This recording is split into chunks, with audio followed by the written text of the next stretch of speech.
നിന്നോടല്ലാതെ മറ്റാരോട് പറയാൻ പരിശുദ്ധ റബ്ബേ നാഥനായ അല്ലാഹ് ഇതൊന്നും നിന്റെ പേരും ഞങ്ങൾക്കറിയില്ല, നീ ഞങ്ങൾക്ക് നൽകിയ വിവരമേ ഞങ്ങളെടുത്തുള്ളൂ എന്ന് പറഞ്ഞപ്പോ ചൂണ്ടിക്കാണിച്ചു കൊടുത്തു വയാ ആദം അംബിഹും ബിഅസ്മാഇ ഹൗനാ. ഇൽമുകൊണ്ട് അല്ലാഹു മനുഷ്യനെ ആദരിച്ചു. ബഹുമാനപ്പെട്ട അബുൽ ബശർ ആദം നബി അലൈഹിസ്സലാമിനോട് അല്ലാഹു പറഞ്ഞു, മലക്കുകൾക്ക് തീർക്കും ഇതൊന്ന് പറഞ്ഞു കൊടുക്കും. അങ്ങനെ ഓരോ വിഷയത്തിന്റെയും ഓരോ വസ്തുക്കളുടെയും പേരുകൾ സ്വർഗലോകത്തിൽ മാലാഖമാർക്ക് മുഴുവനും പഠിപ്പിച്ചു കൊടുക്കാനുള്ള അവസരം ആദ്യ മനുഷ്യനായ ബഹുമാനപ്പെട്ട അബുൽ ബശർ ആദം നബി അലൈഹിസ്സലാം എന്ന പ്രവാചകനുണ്ടായി. അന്ന് മുതൽ തുടങ്ങിയ ഈ ഇൽമിന്റെ പ്രയാണം അൽഹംദുലില്ലാഹ് നമ്മുടെ ഈ ജീവിത കാലഘട്ടത്തിൽ എത്തുമ്പോ 114 മുമ്പ് ഇൽമിന്റെ പവർ ഹൗസായിട്ട് ലോകത്ത് അല്ലാഹു ഇറക്കിയ അവന്റെ അവസാനത്തെ ടെക്സ്റ്റ് ബുക്ക്, അവന്റെ അവസാനത്തെ വേദഗ്രന്ഥമാണ് കലാമുല്ലാഹിൽ ഖുർആൻ. അർ-റഹ്മാനു കാരുണ്യമുള്ള റബ്ബ് പ്രതിനിധിയായി പടച്ചിരിക്കുന്ന മനുഷ്യന് വേണ്ടി അർ-റഹ്മാനു അല്ലമൽ ഖുർആൻ, അർ-റഹ്മാനു അല്ലമൽ ഖുർആൻ. മറ്റൊന്നിനെ കുറിച്ച് ഇങ്ങനെ പറഞ്ഞില്ല. ആദം നബി അലൈഹിസ്സലാമിന് ഇൽമു കൊടുത്തപ്പോ മലക്കുകൾ മുഴുവനും ആദം നബി അലൈഹിസ്സലാമിന് സാക്ഷാന്തം നമിക്കുന്ന തരത്തിൽ ബഹുമാനിക്കേണ്ടി വന്നു. സ്വർഗലോകത്തിന് ആദം നബിയോട് ബഹുമാനമാണ്, ജിന്ന് വിഭാഗത്തിന് ആദം നബിയോട് ബഹുമാനമാണ്, ആകാശലോകത്തിന് ആദം നബിയോട് ബഹുമാനമാണ്. കാരണം അദ്ദേഹത്തിന് ഇൽമന്ത കൊടുത്ത് ആദരിച്ചിട്ടുണ്ട്. ഇത് നമുക്ക് ആർക്കും കിട്ടിയിട്ടില്ല. അതേ റബ്ബ് പരിശുദ്ധ നൂറ്റാണ്ടുകൾ ഇങ്ങനെ കഴിഞ്ഞപ്പോ പരിശുദ്ധ നബി സയ്യിദുനാ റസൂലുള്ളാഹി 14 മുമ്പ് ഭൂജാതനായിട്ട് അല്ലാഹുവിന്റെ കലാം ഇറങ്ങിയിട്ട് അല്ലാഹു പറയാണ് അർ-റഹ്മാൻ കാരുണ്യവാനായ അല്ലാഹു അല്ലമൽ ഇൻസാൻ. മറ്റൊരു സ്ഥലത്ത് മനുഷ്യരെ അല്ലാഹു പഠിപ്പിച്ചു അല്ലമൽ ഖുർആൻ. എന്ത് പഠിപ്പിച്ചു? ഖുർആൻ പഠിപ്പിച്ചു. ഇവിടെയാണ് പ്രിയപ്പെട്ട മജ്മുഉൽ ഖുർആന്റെ അനുഗ്രഹീത നേതാക്കൾ, പ്രത്യേകിച്ച് മജ്മുഉൽ വനിതാ കമ്മിറ്റി നേതാക്കൾ, ഭാരവാഹികൾ, പ്രവർത്തകർ, ഇന്നീ മഹത്തായ സദസ്സിൽ ഒരുമിച്ച് കൂടിയ കൂട്ടുകാരികൾ, ഖുർആന്റെ മഹതിമാർ, മഹത്തുക്കൾ, അല്ലാഹു നമ്മളെയൊക്കെ വിജയിപ്പിച്ചു തരുമാറാവട്ടെ. ഈ അനുഗ്രഹീത റമളാന്റെ പുണ്യമായ ദറജക്ക് ഈ സദസ്സിൽ ഒരുമിച്ച് കൂടിയത് സബബായി അല്ലാഹു സ്വീകരിക്കുമാറാവട്ടെ. പ്രയാസങ്ങൾ, ബുദ്ധിമുട്ടുകൾ, ചെറിയ കുഞ്ഞുങ്ങൾ സ്കൂളിലേക്ക് പോകുന്ന ഉമ്മമാര് പലരും പല പ്രയാസങ്ങൾ സഹിച്ചുകൊണ്ട് അതൊക്കെ മാറ്റി നിർത്തി പുണ്യമായ സദസ്സിലേക്ക് എത്തിയിരിക്കുകയാണ്. എന്താ ഇതിന്റെ പിന്നിലുള്ള രഹസ്യം? നിന്റെ മനസ്സിൽ അല്ലാഹു തന്ന ഒരു തോന്നല, അവിടെ പോകണം. തൗഫീഖാണ്. തൗഫീഖ് എന്നത് എല്ലാ സമയത്തും കിട്ടൂല. അത് മനസ്സിൽ വന്ന് മുട്ടുമ്പോ അതിന് ഇറങ്ങണം. അവിടെ കൊടുക്കണം 20,000, അവിടെ കൊടുക്കണം 2 ലക്ഷം എന്ന് മനുഷ്യന്റെ മനസ്സിൽ ഇങ്ങനെ തോന്നുമ്പോ ആ തോന്നലൊരു തൗഫീഖാണ്. ഒരു വിടിയാളമുണ്ടായി ഒന്ന് അവിടെ ഒന്ന് പോകണം, പേരാമ്പ്ര കമ്മ്യൂണിറ്റിയിലേക്ക് ഒന്ന് പോകണം എന്ന് മനുഷ്യന്റെ മനസ്സിൽ തോന്നുന്നത് അത് തൗഫീഖാണ്. ഇതിലെന്തൊക്കെ അങ്ങനെ തൗഫീഖ് കിട്ടുമ്പോ വന്നതെങ്ങനെയാണ്? എല്ലാവരുടെയും ആദരവാണ് നിനക്ക് ലഭിക്കുന്നത്. ഖുർആനിലേക്ക് വന്നാൽ സകല സൃഷ്ടികളും നിന്നെ ബഹുമാനിക്കും. സ്വർഗലോകം വല്ലാതെ നിന്നെ ഇഷ്ടപ്പെട്ട് കളയും.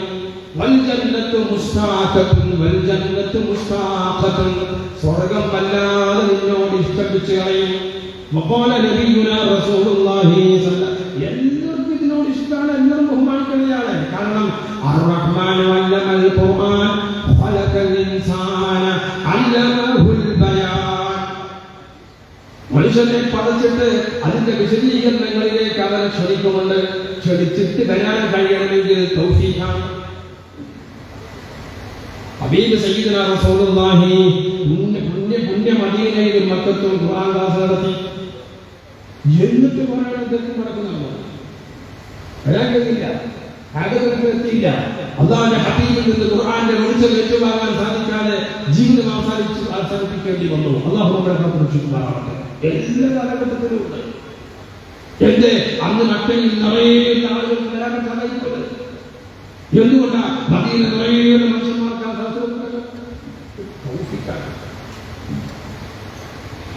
എന്റെ പ്രിയപ്പെട്ടവരെ, നിങ്ങളെ കുറിച്ച് പറയുമ്പോൾ മഹദിമാർ, മഹാന്മാർ എന്ന് പറയേണ്ടതാണ്. കാരണം അല്ലാഹുവിന്റെ ഖുർആനിലേക്ക് അല്ലാഹു തൗഫീഖ് തന്ന് തിരഞ്ഞെടുത്തത് കൊണ്ടാണ് ഇന്ന് രാവിലെ ഇങ്ങോട്ടേക്കുള്ള ചിന്ത വന്ന് അതിന് വീട്ടിൽ നിന്ന് ഒരുങ്ങി പുറപ്പെട്ട് അതൊക്കെ വീട്ടിലെ കാര്യങ്ങളൊക്കെ നാല് ഭാഗത്താക്കി അല്ലാഹുവിന്റെ പരിശുദ്ധ ഖുർആന്റെ അനുഗ്രഹ സദസ്സിലേക്ക് എത്തി.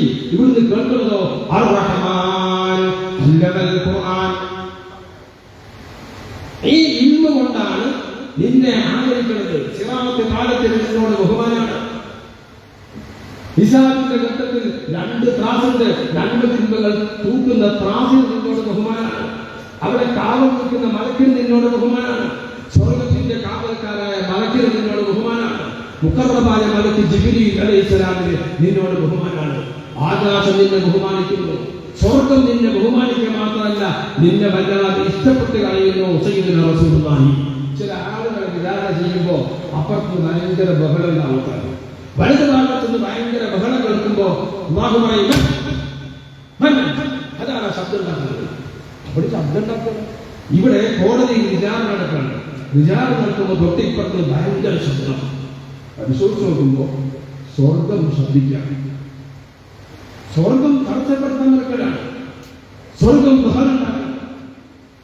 ബഹുമാനപ്പെട്ട സയ്യിദുനാ റസൂലുള്ളാഹി ഹബീബുകൾ പറയാണ്, എന്റെ സ്വർഗം ഇങ്ങനെ ഉച്ചണ്ടാക്കുന്നത്, ഇയാൾ വിചാരണ ചെയ്യുമ്പോൾ മാത്രം സ്വർഗം കണ്ടത് കുഴപ്പമുണ്ടാക്കുന്നത്, സ്വർഗത്തെ കണ്ടത്. ഉടനെ അതിന്റെ കാലവിടാണ്. മലക്കിനെ വിട്ടിട്ട് സ്വർഗത്തിന്റെ വിഷയം എന്താണെന്ന് ചോദിക്കാം. പലപ്പോൾ പറയും, സ്വർഗം പറയും പരിശുദ്ധ റബ്ബേ വയാ റബ്ബു മൻ അമാമക, നിന്റെ മുമ്പിൽ വിചാരണ ചെയ്തുകൊണ്ടിരിക്കുന്ന ആ മഹദിയിലെ, ആ പെൺകുട്ടിയിലെ, ആ മഹാനിന്റെ, ആ മനുഷ്യനിന്റെ, അയാളെ ഞാൻ വല്ലാതെ ഇഷ്ടപ്പെട്ടു പോയിട്ടുണ്ട്. അതുകൊണ്ട് അയാളെ വിചാരണ ചെയ്യുമ്പോ അയാൾ വല്ലാതെ പ്രയാസപ്പെടുന്നുണ്ടോ, അയാൾക്ക് എന്തെങ്കിലും അരമ്പുണ്ടാകുന്നുണ്ടോ എന്നത് എനിക്ക് സഹിക്കാൻ കഴിയാത്തതാണ്. അതുകൊണ്ട് ഞാൻ ഒച്ചവെക്കുകയാണ്, അയാളെ വിചാരണ മതിയാക്കി ഇങ്ങോട്ടൊന്ന് വിട്ടു തന്നാലും. ഇങ്ങനെ ഒരു കൂട്ടരുണ്ടെന്ന് സയ്യിദുനാ റസൂലുള്ളാഹി. വിചാരണ ചെയ്യുമ്പോ സ്വർഗൊച്ചുണ്ടാക്കാം. അതിന് മാത്രം സ്വർഗം ഞാൻ സ്നേഹിച്ചു പോയതാണ്. ഒറ്റനവര് പരിശുദ്ധ ഖുർആന്റെ അനുഗ്രഹീത വെളിച്ചത്തിൽ ലോകത്തിന്റെ സയ്യിദുനാ മുഹമ്മദുർ റസൂലുള്ളാഹി മൻ സകറൽ ജന്ന മൻ സഅലൽ ജന്ന ഫീ കുല്ലി യൗമിൻ 7 മറാത്ത്. സമയമുണ്ടാവോ? എന്റെ പ്രിയപ്പെട്ടവരെ ഒന്ന് ഓർമ്മിച്ചു നോക്കൂ, മറക്കാൻ പാടില്ല. എല്ലാ ദിവസവും 7 വട്ടം സ്വർഗം ചോദിച്ചാൽ ഫൽ ജന്നത്തു മുസ്താഖത്തുൻ ലഹു, ആ മനുഷ്യനോട് സ്വർഗത്തിന് ഇഷ്ടം വന്നു തുടങ്ങും. അങ്ങനെ ജീവിതത്തിന്റെ എല്ലാ ദിനങ്ങളിലും 7 വട്ടം ഇയാൾ സ്വർഗം സ്വർഗം സ്വർഗം സ്വർഗം സ്വർഗം സ്വർഗം എന്ന് പറയുമ്പോ സ്വർഗം ഇയാൾ ശ്രദ്ധിച്ചു തുടങ്ങും. ശ്രദ്ധിക്കുന്നു മാത്രമല്ല, ആ ശ്രദ്ധ പതിയെ പതിയെ പതിയെ പതിയെ സ്നേഹമായിട്ട് മാറും. ആ സ്നേഹം ഒന്നുകൂടി മൂത്ത് വമ്പിച്ച ഊഷ്മളമായി ഇഷ്ടമായിട്ട് മാറും. ആ മനുഷ്യനെ കാത്ത് കാത്ത് കാത്ത് കാത്ത് അവസാനം 2ാം മൂക്കിനെ തുറന്ന് മഷദ് കഴിഞ്ഞ് വിചാരണയിലേക്ക് എത്തുമ്പോ സ്വർഗത്തിന് വെമ്പലുണ്ടാവുകയാണ്. സ്വർഗത്തിന്റെ ഇരമ്പലാണ്, സ്വർഗലോകത്തിന്റെ ഇരമ്പലാണ്. ആ മനുഷ്യനെ ഇങ്ങോട്ട് കിട്ടാനുള്ള വ്യഗ്രതയാണ് കണ്ടത് എന്ന് മലക്ക് വന്ന് പറയുമ്പോ അല്ലാഹു വിചാരണ അവസാനിപ്പിക്കും. ഈ ഇൽമിന്റെ സകലങ്ങൾ മനസ്സിലാക്കാൻ ഖുർആനിലോട്ട് വരണം. വിചാരണ അവസാനിപ്പിക്കുകയാണ്. കാരണം ഈ മനുഷ്യനെ സ്വർഗലോകം ഇഷ്ടപ്പെട്ടു പോയിട്ടുണ്ട്. ആ സ്വർഗത്തിന്റെ അനുഗ്രഹത്തെ പറ്റി പറയുന്നിടത്ത് പരിശുദ്ധ ഖുർആൻ സവിസ്തരം പ്രതിപാദിക്കുന്നത് കാണാം. അല്ലാഹു 8 തരത്തിലുള്ള സ്വർഗത്തിനെ പരിചയപ്പെടുത്തിയിട്ട് പറയുന്നുണ്ട്. മുഅ്മിനീങ്ങളെ, മുഅ്മിനാത്തുകളെ, ഏതെങ്കിലും ഒരു സ്വർഗത്തിന് നിങ്ങൾ വല്ലാതെ ആഗ്രഹിച്ചു കളയണം. മാത്രം പോരാ, ചോദിക്കുമ്പോൾ നിങ്ങൾ ഫിർദൗസ് ചോദിക്കണമെന്ന് മുഹമ്മദുർ റസൂലുള്ളാഹ്. 8 കമാനങ്ങളെ, 8 പേരുകളെ പരിശുദ്ധ ഖുർആൻ സവിസ്തരം പറയുന്നുണ്ട്. ദാറുസ്സലാം സ്വർഗത്തിന്റെ പേരാണ്. ദാറുൽ ഖുൽദ് സ്വർഗത്തിന്റെ പേരാണ്. ദാറുൽ മുഖാമ സ്വർഗത്തിന്റെ 3ാമത്തെ പേരാണ്. ജന്നത്തുൽ മഅ്വ സ്വർഗത്തിന്റെ 4ാമത്തെ പേരാണ്. ജന്നത്തുൽ ഫിർദൗസ്, ജന്നത്തുൽ ഹയവാൻ, ജന്നാത്തു അദ്ൻ, ജന്നത്തുൻ നഈം. 8 പേരുകളാണ്. ഇതിൽ നിങ്ങൾ ചോദിക്കുമ്പോ ഫിർദൗസിനെ തന്നെ ചോദിക്കാൻ സയ്യിദനാ റസൂലുള്ളാഹി വല്ലാഹു മുഅ്മിനീങ്ങളെ മുഅ്മിനാത്തുകളെ ഖുർആൻ നിങ്ങളെ വിളിക്കുന്നത്, ഖുർആൻ നിങ്ങളെ ക്ഷണിക്കുന്നത് ഇലാ ദാരിസ്സലാം. സൂറത്ത് യൂനുസ് 13 ഖുർആന്റെ അകത്തളത്തിന് ദാറുസ്സലാം എന്ന് കൂടി പേരുണ്ട്. അതിന്റെ അകക്ഷണം ദാറുസ്സലാമാണ്. അല്ലാഹു ഖുർആനിലൂടെ പറഞ്ഞതാണ്. ഖുർആൻ ആളുകളെ, ജനങ്ങളെ, മുഅ്മിനീങ്ങളെ, മുഅ്മിനാത്തുകളെ, പരിശുദ്ധ ഖുർആന്റെ പഠിതാക്കളെ, അനുഗ്രഹീത മഹദി മഹത്തുക്കളെ ഖുർആൻ നമ്മളെ കൊണ്ടെത്തിക്കുന്നത്, ക്ഷണിക്കുന്നത് ദാറുസ്സലാം എന്ന പേരുള്ള സ്വർഗത്തിലേക്കാണെന്ന് ബഹുമാനപ്പെട്ട മുഖറമായ മലക്ക് ജിബ്രീൽ സൂറത്ത് യൂനുസിന്റെ 25-ാമത്തെ ആയത്തിൽ കാണാം. ഖാലിദീന ഫീഹാ മാ ദാമത്തിസ് സമാവാതു വൽ അർദ്. പരിശുദ്ധ ഖുർആനിലെ സൂറത്ത് ഹൂദിലെ 107-ാമത്തെ ആയത്തിൽ ദാറുൽ ഖുൽദ്, ദാറുൽ ഖുൽദ് എന്ന പരിശുദ്ധ സ്വർഗ്ഗലോകമുണ്ട്. ആ സ്വർഗ്ഗലോകം നിങ്ങൾക്ക് പരിചയപ്പെടുത്തുന്നത് പുണ്യ ഖുർആനാണ്. അൽഹംദുലില്ലാഹ് റബ്ബേ, സ്വർഗ്ഗത്തിന് ഇഷ്ടപ്പെട്ട ഒരു മനുഷ്യനായി ലോകത്ത് ജീവിച്ച് സ്വർഗം ഞങ്ങളെ അങ്ങോട്ട് ആവശ്യപ്പെട്ട് അല്ലാഹുവിനോട് റിക്വസ്റ്റ് ചെയ്ത് ആ മനുഷ്യനെ ഇങ്ങോട്ടൊന്ന് വിട്ടുതരണേ എന്ന് സ്വർഗം ഒച്ചപ്പാടുണ്ടാക്കിയിട്ട് വിചാരണ അവസാനിപ്പിച്ച് സ്വർഗത്തിലോട്ട് പോകുന്ന അത്ഭുതകരമായ മനുഷ്യരുണ്ട്, വിജയികളുണ്ട്. സാധുക്കളാണെങ്കിലും പാപികളാണ്, ദോഷികളാണ്, വഴികാട് ചെയ്തു പോയവരാണെങ്കിലും റബ്ബേ നിന്റെ കാരുണ്യ മാസമായ റമദാന്റെ ഹക്ക് കൊണ്ട് പുണ്യ മഗ്ഫിറത്ത് നൽകി ഞങ്ങളെ ആ ഭാഗ്യവാന്മാരിൽ ഉൾപ്പെടുത്തണേ അല്ലാഹ്. അങ്ങോട്ട് കടന്നു പോകുമ്പോ, മുഅ്മിനീങ്ങളെ അങ്ങോട്ട് കടന്നു പോകുമ്പോ, സ്വർഗത്തിലോട്ട് കടക്കുമ്പോ വലത് കാലി വെച്ചുകൊണ്ട് ആ സ്വർഗക്കാരി പറയും ഖാലൂ, അവര് പറയും സ്വർഗത്തിൽ കയറുമ്പോൾ ആയത്ത് പഠിച്ചു വെക്കണം.